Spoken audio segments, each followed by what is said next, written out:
Hi friends, ಹೇಗಿದ್ದೀರಾ ಎಲ್ಲರೂ? ಇವತ್ತು ನಾನು ಸಾಂಪ್ರದಾಯಿಕ ಶೈಲಿಯಲ್ಲಿ ಮಾಡುವ ಅರಶಿನ ಎಲೆಯ ಗಟ್ಟಿ ಹೇಗೆ ಮಾಡೋದು ಅಂತ ತೋರಿಸ್ಕೊಡ್ತೀನಿ. ಈ ವಿಧಾನ ಸ್ವಲ್ಪ ಟೈಮ್ ಕನ್ಸ್ಯೂಮಿಂಗ್ ಅಂತ ಅನ್ಸಿದ್ರೂ ಟೇಸ್ಟ್ ಮಾತ್ರ ನೆಕ್ಸ್ಟ್ ಲೆವೆಲ್ ಆಗಿರುತ್ತೆ. ಇಲ್ಲಿ ನೋಡ್ತಿರ್ಬಹುದು ನೀವು ಎಷ್ಟು ಸಾಫ್ಟ್ ಆಗಿದೆ ಅಂತ. ಹೀಗೆ ಮುಟ್ಟಿದ್ರೆ ಸಾಕು ಆರಾಮಾಗಿ ಕಟ್ ಆಗುತ್ತೆ. So let start. ಮೊದಲಿಗೆ ನಾನಿಲ್ಲಿ ಒಂದು ಕೊಕೊನಟ್ ತಗೊಂಡಿದ್ದೀನಿ. ಸೊ ಅದನ್ನು ಕಂಪ್ಲೀಟ್ ಆಗಿ ಗ್ರೇಟ್ ಮಾಡ್ಕೋಬೇಕು. ನಂತರ ತುರಿದಿಟ್ಟಂತಹ ಕೊಕೊನಟ್ನ ಒಂದು ಪ್ಲೇಟ್ಗೆ ಹಾಕಿ ಸೈಡ್ಗೆ ಇಟ್ಕೊಳ್ಳಿ. ನೆಕ್ಸ್ಟ್ ಇಲ್ಲಿ ನಾನು 2 ಅಚ್ಚು ಬೆಲ್ಲನ ಈ ತಿಂಡಿಗೆ ಯೂಸ್ ಮಾಡ್ತಾ ಇದ್ದೀನಿ. ಸೊ ಮೊದಲಿಗೆ ಒಂದು ಕುಟಾಣಿ ಸಹಾಯದಿಂದ ಈ ಬೆಲ್ಲನ ಪುಡಿ ಮಾಡ್ಕೋತಾ ಇದ್ದೀನಿ. ಇದನ್ನು ತುಂಬ ಪೇಸ್ಟ್ ಆಗೋವರೆಗೂ ಪುಡಿ ಮಾಡ್ಕೊಳ್ಳಿ. ಸೊ ಇಲ್ಲಿ ನೋಡ್ತಾ ಇರ್ಬೋದು ನೀವು ಕನ್ಸಿಸ್ಟೆನ್ಸಿ ಯಾವ ಲೆವೆಲ್ಗೆ ಬರ್ತಾ ಇದೆ ಅಂತ. ಸೊ ಆದಷ್ಟು ನೀವು ಎಷ್ಟು ಸಾಫ್ಟಾಗಿ ಪುಡಿ ಮಾಡ್ತೀರಲ್ಲ ಅಷ್ಟು ಚೆನ್ನಾಗಿ ಬರುತ್ತೆ, ಈಸಿ ಆಗುತ್ತೆ ನಿಮಗೆ ಸ್ಪ್ರೆಡ್ ಮಾಡೋಕ್ಕೆ ಕೂಡ. ಸೊ ಇಲ್ಲಿ ನೋಡಿ ಫೈನಲ್ ಆಗಿ ಸೊ ಈ ರೀತಿ ಕನ್ಸಿಸ್ಟೆನ್ಸ್ ಬರೋವರೆಗೂ ನೀವು ಪುಡಿ ಮಾಡ್ಕೊಳ್ಳಿ. ನಾನಿಲ್ಲಿ 4 ಕಪ್ ಆಗೋಷ್ಟು ರೈಸ್ ತಗೊಂಡಿದ್ದೀನಿ. ಇದರಲ್ಲಿ 2.5 ಕಪ್ ಆನಂದ್ ರೈಸ್ ಅಂದರೆ ಕುಚ್ಚಲಕ್ಕಿ ಅಂತಾರಲ್ಲ ಅದು, ಹಾಗೆಯೇ 1.5 ಕಪ್ ಕಟ್ ಸಾಂಬಾರ್ ಅಕ್ಕಿನ ನಾನು ಇಲ್ಲಿ ಯೂಸ್ ಮಾಡ್ತಾ ಇದ್ದೀನಿ. ಇದನ್ನು ಚೆನ್ನಾಗಿ 4ರಿಂದ 5 ಸರ್ತಿ ತೊಳ್ಕೊಂಡು ಅದರ ನೀರನ್ನು ಸೋರಿಸಿ ನಂತರ ಗ್ರೈಂಡರ್ಗೆ ಸ್ವಲ್ಪ ಸ್ವಲ್ಪ ಅಕ್ಕಿ ಹಾಕ್ಕೊಂಡು ರುಬ್ಕೋತಾ ಇದ್ದೀನಿ. ಜೊತೆಗೆ ರುಚಿಗೆ ತಕ್ಕಷ್ಟು ಉಪ್ಪು ಕೂಡ ಹಾಕಿ ಸ್ವಲ್ಪ ನೀರನ್ನು ಕೂಡ ಸೇರಿಸ್ಕೋಬೇಕು. ಫ್ರೆಂಡ್ಸ್, ನಾನಿಲ್ಲಿ ಯೂಸ್ ಮಾಡ್ತಿರೋ ಗ್ರೈಂಡರ್ ಬಂದ್ಬಿಟ್ಟು ತುಂಬ ಚಿಕ್ಕದು. ಸೊ ನಾನು ಸ್ವಲ್ಪ ನೀರಾಗಿ ರುಬ್ಕೋತೀನಿ. ನಿಮಗೆ ಸಾಧ್ಯ ಆದರೆ ಗಟ್ಟಿಯಾಗಿ ರುಬ್ಕೊಳ್ಳಿ, ಇಲ್ಲಾಂತ ಅಂದರೆ ನಾನು ಮಾಡೋ ಪ್ರೊಸೀಜರ್ನೇ ಫಾಲೋ ಮಾಡಿ.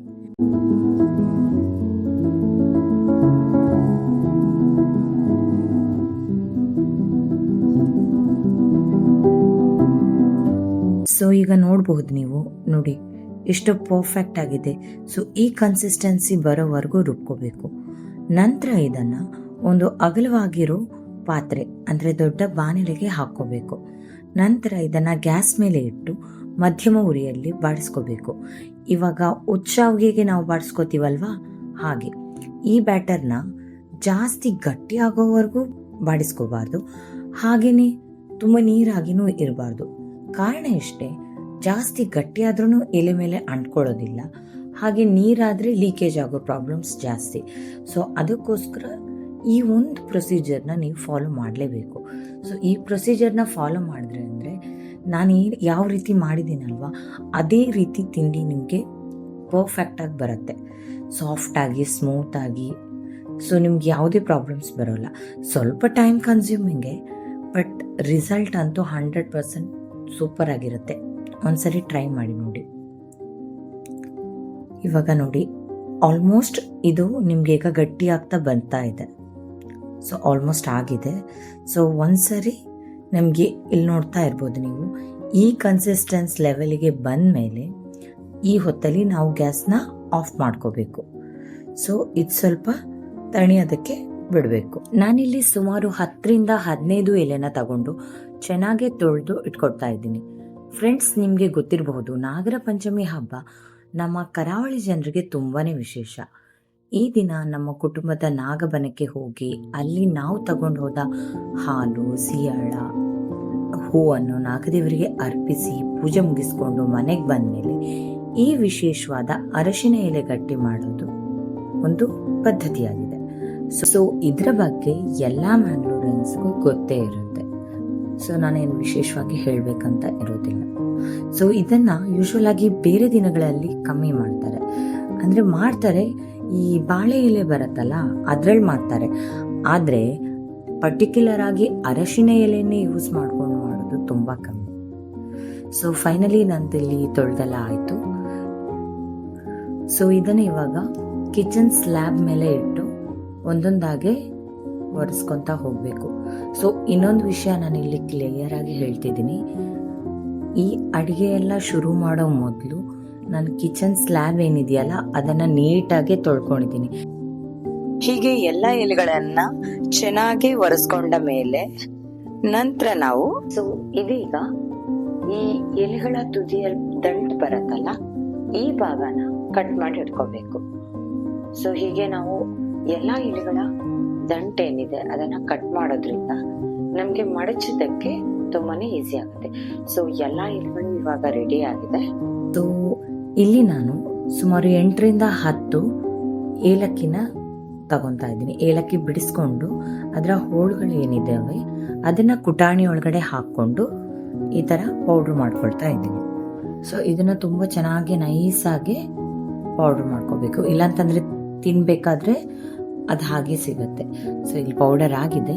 ಸೊ ಇದನ್ನ ಈಗ ಬೆಲ್ಲದ ಮಿಶ್ರಣ ಇದೆಯಲ್ಲ, ಸೊ ಇದ್ರ ಜೊತೆ ನಾನು ಮಿಕ್ಸ್ ಮಾಡ್ಕೊತೀನಿ. ಇದ್ರ ಜೊತೆಗೆ ಚೆನ್ನಾಗಿ ಬ್ಲೆಂಡ್ ಆಗಬೇಕು.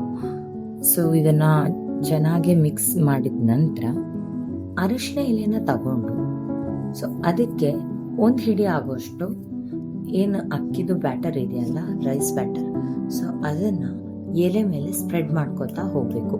ಈವನ್ ಆಗಿ ಸ್ಪ್ರೆಡ್ ಮಾಡ್ಕೋಬೇಕು, ತುಂಬಾ ತೆಳ್ಳಗೆ ಮಾಡ್ಕೋಬೇಕು. ಯಾಕಂತಂದ್ರೆ ದಪ್ಪ ಆದ್ರೆ ನಿಮ್ಗೆ ತಿನ್ಬೇಕಾದ್ರೆ ಬರೀ ಹಿಟ್ಟು ತರನೇ ಇರುತ್ತೆ. ಬೆಂದಿದ್ರು ಜಾಸ್ತಿ ಪ್ರಮಾಣ ನಿಮ್ಗೆ ಸ್ವೀಟ್ ಕಮ್ಮಿ ಆಗುತ್ತೆ, ಬರೀ ಏನು ತಿಂಡಿ ಹಿಟ್ಟೇ ಜಾಸ್ತಿ ಇರುತ್ತೆ. ಸೊ ಅದಕ್ಕೋಸ್ಕರ ಎಷ್ಟು ಸಾಧ್ಯ ಆಗುತ್ತೋ ಅಷ್ಟು ತೆಳ್ಳಗೆ ಇದನ್ನ ಸ್ಪ್ರೆಡ್ ಮಾಡ್ಕೊಳ್ಳಿ. ಸೊ ಇನ್ನೊಂದೇನಂತಂದ್ರೆ ತುಂಬಾ ಸೈಡ್ಗೆ ಹೋದ್ರೂ ಏನು ಟೆನ್ಷನ್ ಮಾಡೋ ಅಗತ್ಯ ಇಲ್ಲ. ಇದೊಂದು ಪ್ಲಸ್ ಪಾಯಿಂಟ್ ಇದರಲ್ಲಿ. ಯಾಕಂತಂದ್ರೆ ಸೈಡ್ಗೆ ಹೋದ್ರೆ ಲೀಕೇಜ್ ಆಗತ್ತೆ ಅಂತೆಲ್ಲ ಪ್ರಾಬ್ಲಮ್ ಇಲ್ಲಿ ಬರೋದಿಲ್ಲ ನಿಮಗೆ. ನಂತರ ಕೊಬ್ಬರಿನ ಇದ್ರ ಮೇಲೆ ಈ ತರ ಸ್ಪ್ರೆಡ್ ಮಾಡಿಕೊಂಡು ಅದ್ರ ಮೇಲೆ ಸ್ವಲ್ಪ ಬೆಲ್ಲನೂ ಕೂಡ ಹಾಕೊಬೇಕು. ಸೊ ನಾನಿವಾಗ ಇಲ್ಲಿ 2 ರೀತಿಯಲ್ಲಿ ನಿಮಗೆ ಪ್ರೊಸೀಜರ್ನ ತೋರಿಸ್ತೀನಿ. ಒಂದು ಈ ತರ ಕೊಬ್ಬರಿ ಹಾಕದ ಮೇಲೆ ಅದ್ರ ಮೇಲೆ ಬೆಲ್ಲನ ಸ್ಪ್ರೆಡ್ ಮಾಡುವಂಥದ್ದು. ಸೊ ಇನ್ನೊಂದು ರೀತಿ ಯಾವ ರೀತಿ ಮಾಡೋದಂತನೂ ನಾನು ನಿಮಗೆ ತೋರಿಸ್ಕೊಡ್ತೀನಿ. ಓಕೆ, ಸೊ ಈ ತರ ಹಾಕದ್ಮೇಲೆ ಇದನ್ನ ಮಡಚಬೇಕು. ಮಡಚ್ಬಿಟ್ಟು 2 ಕಡೆಯಲ್ಲೂ ಸೀಲ್ ಮಾಡ್ಕೋಬೇಕು. ಸೊ ಈ ತರ ಪ್ರೆಸ್ ಮಾಡಿದ್ರೆ ಸಾಕು. ಸೊ ಪ್ರೆಸ್ ಮಾಡಿದಾಗ ನಿಮ್ಗೆ ಅದು ಹೊರಗೆ ಇಲ್ಲಾಂದ್ರೂ ಹೊರಗಡೆ ಬರೋದಿಲ್ಲ. ಏನಕ್ಕಂತಂದ್ರೆ ನಾವು ಮಾಡಿರೋ ಬ್ಯಾಟರ್ ತುಂಬಾ ಗಟ್ಟಿಯಾಗಿರೋದ್ರಿಂದ ಸೊ ನಿಮ್ಗೆ ಲೀಕೇಜ್ ಆಗೋ ಚಾನ್ಸೇ ಇಲ್ಲ. ಬಟ್ ಸ್ಟಿಲ್ ಚೂರು ಪ್ರೆಸ್ ಮಾಡ್ಕೋಬೇಕು. ಓಕೆ, ಸೊ ಈ ತರ ನಾವು ಮಾಡಿಡ್ಕೊತಾ ಇದ್ದೀವಿ. ಮೀನ್ ವೈಲ್ ನಾವು ಒಂದು ಪಾತ್ರೆಯಲ್ಲಿ ಇಡ್ಲಿ ಮಾಡೋ ಪಾತ್ರೆ ಇದೆಯಲ್ಲ, ಅದನ್ನು ನಾನು ಸ್ಟೀಮ್ಗೆ ಅಂತೇಳಿ ಇಟ್ಟಿದ್ದೀನಿ. ಮುಂಚಿತವಾಗಿ ಸ್ಟೀಮ್ಗೆ ಇಡೋ ರೀಸನ್ ಏನಪ್ಪಾ ಅಂತಂದ್ರೆ ಈ ಎಲ್ಲಾ ಎಲೆಗಳನ್ನ ರೆಡಿ ಮಾಡೋಷ್ಟ್ರೊಳಗಡೆ ಅದು ಸ್ಟೀಮ್ ಆಗಿ ರೆಡಿ ಇರುತ್ತೆ. ಸೊ ನಮ್ಗೆ ಇಮಿಡಿಯೇಟ್ ಆಗಿ ಟ್ರಾನ್ಸ್ಫರ್ ಆದ್ರೆ ಬೇಯೋದಕ್ಕೆ ಟೈಮ್ ತುಂಬಾ ಕಮ್ಮಿ ಹಿಡಿಯುತ್ತೆ. ಸೊ ಆ ಒಂದು ರೀಸನ್ಗೋಸ್ಕರ ನಾವು ಮುಂಚಿತವಾಗಿ ಸ್ಟೀಮ್ಗೆ ಇಡಬೇಕು. ಸೊ ಇವಾಗ ಸೆಕೆಂಡ್ ಪ್ರೊಸೀಜರ್ ಏನಂತಂದ್ರೆ ತುರ್ದಿರುವಂತಹ ಕೊಬ್ಬರಿಗೆನೆ ಈ ಬೆಲ್ಲದ ಹೂರ್ಣ ಇದೆಯಲ್ಲ, ಸೊ ಇದನ್ನ ಕೊಬ್ಬರಿ ಜೊತೆ ಚೆನ್ನಾಗಿ ಮಿಕ್ಸ್ ಮಾಡ್ತೀನಿ. ಸೊ ಈ ತರ ಮಾಡೋದ್ರಿಂದ ಬೆನಿಫಿಟ್ ಏನಂತಂದ್ರೆ ಸ್ವಲ್ಪ ಟೈಮ್ ಕನ್ಸ್ಯೂಮಿಂಗ್ ಇರೋದಿಲ್ಲ. ಇದು ನಿಮ್ಗೆ ಹಾಕೊಳ್ಳೋಕ್ಕೂ ತುಂಬಾನೇ ಈಸಿ. ಒಂದ್ಸರಿ ಹಿಂಗೆ ಹಾಕೋಬೇಕಾದ್ರೇನೆ ಈಸಿಯಾಗಿ ಬಂದ್ಬಿಡತ್ತೆ. ಸೊ ಇವಾಗ ನೋಡಿ, ನೆಕ್ಸ್ಟ್ ಇವಾಗ ನಾನು ಎಲೆಯಲ್ಲಿ ಇವಾಗ ಮಾಡಿ ತೋರಿಸ್ತೀನಿ. ಸೊ ಈ ತರ ಅಗೇನ್ ಸ್ಪ್ರೆಡ್ ಮಾಡ್ಕೋಬೇಕು. ಮತ್ತೆ ಹೇಳ್ತಾ ಇದ್ದೀನಿ, ತೆಳ್ಳಗೆ ನೀವು ಎಷ್ಟಾಗುತ್ತೋ ಅಷ್ಟು ತೆಳ್ಳಗೆ ಇದನ್ನ ಸ್ಪ್ರೆಡ್ ಮಾಡಿ, ಈವನ್ ಆಗಿ ಸ್ಪ್ರೆಡ್ ಮಾಡಿ. ಸೈಡ್ಗೆ ಹೋಗ್ತಾ ಇದೆ, ಎಲ್ಲಾದ್ರೂ ಲೀಕೇಜ್ ಆಗುತ್ತಾ ಅನ್ನೋ ಭಯ ಬೇಡ. ಖಂಡಿತವಾಗ್ಲೂ 100ಕ್ಕೆ 100% ಹೇಳ್ತೀನಿ, ಯಾವುದೇ ರೀತಿ ಸ್ಪ್ರೆಡ್ ಅಂತೂ ಆಗೋದಿಲ್ಲ, ಲೀಕೇಜ್ ಅಂತೂ ಆಗೋದಿಲ್ಲ. ಏನಕ್ಕಂತಂದ್ರೆ ಈ ಬ್ಯಾಟರ್ ಬಂದ್ಬಿಟ್ಟು ಸ್ವಲ್ಪ ಗಟ್ಟಿಯಾಗಿರೋದ್ರಿಂದ ಆ ಥರ ಸಮಸ್ಯೆ ಕಮ್ಮಿ. ಸೊ ಇಲ್ಲಿ ನೋಡಿ, ಇವಾಗ ಎಷ್ಟು ಈಸಿ ಆಗ್ತಾ ಇದೆ. ಸೊ ಈ ಕೊಬ್ಬರಿನೂ ಬೆಲ್ಲನೂ ಜೊತೆಗೆ ಸೇರಿಸಿ ಮಾಡಿದಾಗ ತುಂಬ ಈಸಿ ಆಗ್ತಾ ಇದೆ ಮಾಡೋದಕ್ಕೆ. ಸೊ ಆಲ್ಮೋಸ್ಟ್ ಬೇರೆದೆಲ್ಲ ಸೇಮ್ ಪ್ರೊಸೀಜರೇ, ನಿಮಗೆ ಸೈಡಿಂದ ಪ್ರೆಸ್ ಮಾಡೋದು ಎಲ್ಲ ಸೇಮ್ ಪ್ರೊಸೀಜರೇ. ಬಟ್ ಆ ಒಂದು ಪ್ರೊಸೀಜರ್ ಏನಿತ್ತಲ್ಲ ಅದಕ್ಕಿಂತ ಬೆಟರ್ ಅನ್ಸುತ್ತೆ. ಸೊ ನಾನು ಏನಕ್ಕೆ 2 ಪ್ರೊಸೀಜರ್ ತೋರಿಸ್ದೆ ಅಂದರೆ, ಕೆಲವೊಬ್ರು ಆ ಥರನೂ ಮಾಡ್ತಾರೆ, ಸೊ ಕೆಲವೊಬ್ರು ಈ ಥರನೂ ಮಾಡ್ತಾರೆ. ಸೊ ಅದು ಸ್ವಲ್ಪ ಟೈಮ್ ಕನ್ಸ್ಯೂಮಿಂಗ್, ಇದು ಸ್ವಲ್ಪ ಟೈಮ್ ಸೇವಿಂಗ್ ಅಂತಾನೆ ಹೇಳ್ಕೋಬಹುದು. ಕೆಲಸ 2 ಸೇಮೇ, ಅದಕ್ಕಿಂತ ಇದು ಬೆಟರ್ ಅಷ್ಟೇ.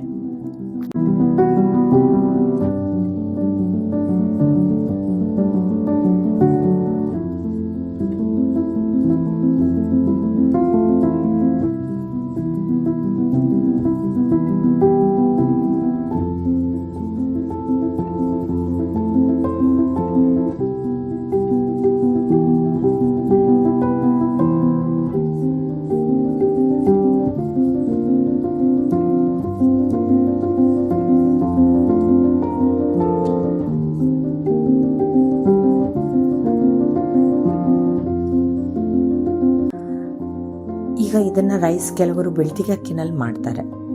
ಸೊ ಬೆಳ್ತಿಗೆ ಅಕ್ಕಿನಲ್ಲಿ ಮಾಡಿದಾಗ ನಿಮಗೆ ಈ ರೈಸಲ್ಲಿ ಮಾಡೋಂಥ ರಿಸಲ್ಟ್ ಸಿಗೋದಿಲ್ಲ. ಬೆಳ್ತಿಗೆ ಅಕ್ಕಿನಲ್ಲಿ ಏನಾಗತ್ತಂದರೆ ನಿಮಗೆ ಗಟ್ಟಿಯಾಗೋ ಚಾನ್ಸಸ್ ಜಾಸ್ತಿ ಇರುತ್ತೆ. ಸೊ ಇವಾಗ ನೀವು ಎಲ್ಲ ಬೆಂದಾದ ನಂತರ ಸೊ ಇನಿಷಿಯಲಿ ನಿಮಗೆ ಬಿಸಿ ಬಿಸಿಯಾಗಿ ತಿಂದಾಗ ಖುಷಿ ಅನಿಸುತ್ತೆ, ಬಟ್ ತಣ್ಣಗಾದ್ಮೇಲಂತೂ ತುಂಬಾ ಹಾರ್ಡ್ ಆಗುತ್ತೆ. ಸೊ ಅದನ್ನು ನಿಮಗೆ ತಿನ್ನೋದಕ್ಕೂ ಅಷ್ಟೊಂದು ಇಷ್ಟ ಆಗಲ್ಲ. ಬಟ್ ಈ ಅಕ್ಕಿ ನಾನು ಏನು ಹೇಳಿದೆ ಅಲ್ವಾ, ಆನಂದ್ ರೈಸ್ ಅಂದರೆ ಗೊತ್ತಲ್ವ ಎಲ್ರಿಗೂ, ಕುಚ್ಚಲಕ್ಕಿ ಊಟ ಮಾಡೋ ಅಕ್ಕಿ ಸಿಗತ್ತಲ್ಲ. ಸೊ ಅದು ರೈಸು, ಅದ್ರ ಜೊತೆಗೆ ಕಟ್ ಸಾಂಬಾರು ಅಕ್ಕಿ ಅಂತ ಸಿಗುತ್ತೆ. ಸೊ ಇದೆರಡನ್ನು 3:1 ರೇಷಿಯೋ ಥರ ನೀವು ತಗೊಂಡ್ರೆ 100% ಹೇಳ್ತೀನಿ ಇದು ತುಂಬಾ ಸಾಫ್ಟಾಗಿ ಬರುತ್ತೆ. ಅದರಲ್ಲಿ ಯಾವ ಡೌಟು ಇಲ್ಲ. ಒಂದ್ಸರಿ ನೀವು ಟ್ರೈ ಮಾಡಿ ನೋಡಿ. ಇಲ್ಲಿ ನೋಡ್ತಾ ಇರ್ಬೋದು ನೀವು, ಇಲ್ಲಿ ಪ್ರೆಸ್ ಮಾಡಿದಾಗಲೂ ಎಷ್ಟು ಸಾಫ್ಟಾಗಿದೆ. ನಾವು ಅಷ್ಟು ಹೊತ್ತು ಅದನ್ನು ಬಾಡಿಸ್ಕೊಂಡಾಗ್ಲೂ ತುಂಬ ತೀರಾ ಗಟ್ಟಿಯಾಗಿ ಬಂದಿಲ್ಲ, ಸಾಫ್ಟ್ ಆಗಿದೆ.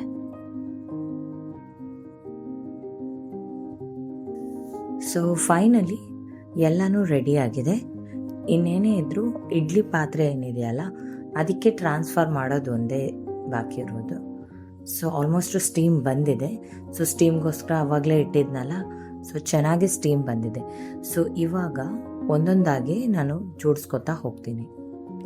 ಸೊ ನಾನು ಇಲ್ಲಿ ಯಾವ ರೀತಿ ಇಟ್ಕೊತಾ ಇದ್ದೀನಲ್ಲ ಅದೇ ರೀತಿ ಇಟ್ಕೊತಾ ಬನ್ನಿ. ಇಲ್ಲಿ ಗಮನಿಸಬೇಕಾಗಿರೋ ಒಂದು ವಿಚಾರ ಏನಂತಂದ್ರೆ, ಇಲ್ಲಿ ನೀವು ನೀರಿನ ಪ್ರಮಾಣ ಏನಿರುತ್ತಲ್ವಾ ಅದನ್ನ ನೀವು ಕರೆಕ್ಟಾಗಿ ಹಾಕೋಬೇಕಾಗತ್ತೆ. ಸೊ ನೀವೇನಾದ್ರೂ ಕಮ್ಮಿ ನೀರಿಟ್ರೆ ತಳ ಹಿಡಿಯೋ ಚಾನ್ಸಸ್ ಜಾಸ್ತಿ ಇರುತ್ತೆ.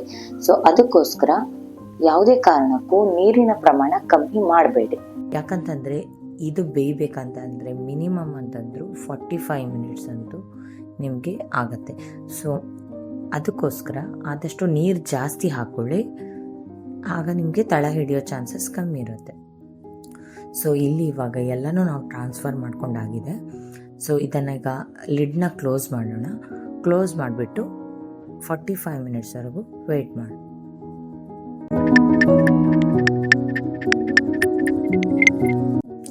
ಸೊ ಇಲ್ಲಿ ಇವಾಗ 45 ಮಿನಿಟ್ಸ್ ಆಗಿದೆ. ಸೊ ಇಲ್ಲಿ ನಾವು ಗ್ಯಾಸ್ ಆಫ್ ಮಾಡಿದ್ದೀನಿ. ಓಪನ್ ಮಾಡಿದರೆ ವಾವ್ ಬೆಂದಿದೆ. ನೋಡ್ತಾ ಇದ್ದೀರಲ್ಲ, ತುಂಬ ಚೆನ್ನಾಗಿ ಕಾಣಿಸ್ತಾ ಇದೆ. ಎಲ್ಲೂ ನಿಮಗೆ ಸ್ಪ್ರೆಡ್ ಆಗಿರೋ ಥರ ಕಾಣಿಸ್ತಾ ಇದೆಯಾ? ಎಲ್ಲೂ ಸ್ಪ್ರೆಡ್ ಆಗಿಲ್ಲ. ಕೆಲವೊಂದು ಸರಿ ಈ ಬೆಲ್ಲ ಲೀಕೇಜ್ ಆಗಿರೋದು, ಕೊಬ್ಬರಿ ಲೀಕೇಜ್ ಆಗಿರೋದೆಲ್ಲ ಕಂಡು ಬರುತ್ತೆ. ಇಲ್ಲಿ ಆ ರೀತಿ ಯಾವ ಲಕ್ಷಣವೂ ಇಲ್ಲ, ಅಷ್ಟು ನೀಟಾಗಿ ಬಂದಿದೆ. ಸೊ ಇದನ್ನು ನಾನು ಓಪನ್ ಮಾಡಿಕೊಂಡು ಯಾವ ರೀತಿ ಬೆಂದಿದೆ ಅಂತ ನಾನು ನಿಮಗೆ ತೋರಿಸ್ತೀನಿ. ಸೊ ಇದನ್ನು ಈಗ ನಾನು ಒಂದು ಪ್ಲೇಟ್ಗೆ ಹಾಕ್ಕೊತೀನಿ. ಸೊ 2 ತಗೊಳ್ತೀನಿ. 2 ಪ್ಲೇಟ್ಗೆ ಹಾಕ್ಕೊಂಡು ನಾನು ನಿಮಗೆ ಯಾವ ರೀತಿ ಬಂದಿದೆ ಅಂತ ತೋರಿಸ್ತೀನಿ. ಸೊ ಇವಾಗ ಇದನ್ನು ಓಪನ್ ಮಾಡ್ತೀನಿ. ನೋಡಿ ಎಷ್ಟು ಆರಾಮಾಗಿ ಸ್ಕಿನ್ ಔಟ್ ಆಗ್ತಾ ಇದೆ. ಸೊ ಎಲ್ಲೂ ನಿಮಗೆ ಅಂಟ್ಕೊಂಡಿಲ್ಲ, ಎಲೆನೂ ಅಂಟ್ಕೊಂಡಿಲ್ಲ. ಈ ಬೆಲ್ಲದ ಹೂಳನ್ನು ನೀವು ನೋಡ್ಬೋದು ಎಷ್ಟು ನೀಟಾಗಿ ಕಾಣಿಸುತ್ತೆ ಅಂತೇಳಿ. ನೋಡಿ ಸೂಪರಾಗಿ ಬಂದಿದೆ, ಎಷ್ಟು ಸಾಫ್ಟ್ ಆಗಿದೆ ಗೊತ್ತಾ. ಸೊ ಇವಾಗ ನಾನು ಚಾಕು ಸಹಾಯದಿಂದ ಇದು ಯಾವ ರೀತಿ ಕಟ್ ಆಗುತ್ತೆ ಅಂತಲೂ ತೋರಿಸ್ತೀನಿ. ಚಾಕು ಯೂಸ್ ಮಾಡೋ ಉದ್ದೇಶ ಒಂದೇ, ಬಿಸಿ ಬಿಸಿ ಆಗಿದೆ. ಸೊ ಕೈಯಲ್ಲಿ ಮುಟ್ಟಕ್ಕಾಗಲ್ಲ ಅನ್ನೋ ಒಂದೇ ಉದ್ದೇಶಕ್ಕೆ ನಾನು ಚಾಕು ಯೂಸ್ ಮಾಡ್ತಾ ಇದ್ದೀನಿ. ಸೊ ಆಮೇಲೆ ನೀವು ನೋಡ್ತಾ ಇರ್ಬೋದು, ಆಲ್ಮೋಸ್ಟ್ ನಿಮ್ಗೆ ಅದು ಓಪನ್ ಆಗೇ ಇದೆ. ಸೊ ಚಾಕು ಇಲ್ಲ ಅಂತಂದ್ರೂ ಇವಾಗ ನೋಡಿ ನಾನು ಕೈಯಲ್ಲೂ ನೋಡ್ಬೋದು ನೀವು, ಆರಾಮಾಗಿ ಕಟ್ ಆಗುತ್ತೆ. ನೋಡಿ ಎಷ್ಟು ಸಾಫ್ಟ್ ಆಗಿದೆ ಆ್ಯಂಡ್ ಎಷ್ಟು ಲೇಯರ್ಡ್ ಆಗಿ ಎಷ್ಟು ಚೆನ್ನಾಗಿ ಕಾಣಿಸ್ತಾ ಇದೆ. ನೋಡಿ ಸ್ವೀಟ್ ಎಲ್ಲ ಬ್ಯಾಲೆನ್ಸ್ ಕರೆಕ್ಟ್ ಆಗಿದೆ, ಪರ್ಫೆಕ್ಟ್ ಆಗಿದೆ. ಸೊ ನೀವು ಒಂದ್ಸರಿ ಮನೇಲಿ ಟ್ರೈ ಮಾಡಿ ನೋಡಿ, ಯಾವ ರೀತಿ ಬಂದಿದೆ ಅಂತ ಕಾಮೆಂಟ್ ಬಾಕ್ಸ್ನಲ್ಲಿ ತಿಳಿಸಿ. Thank you.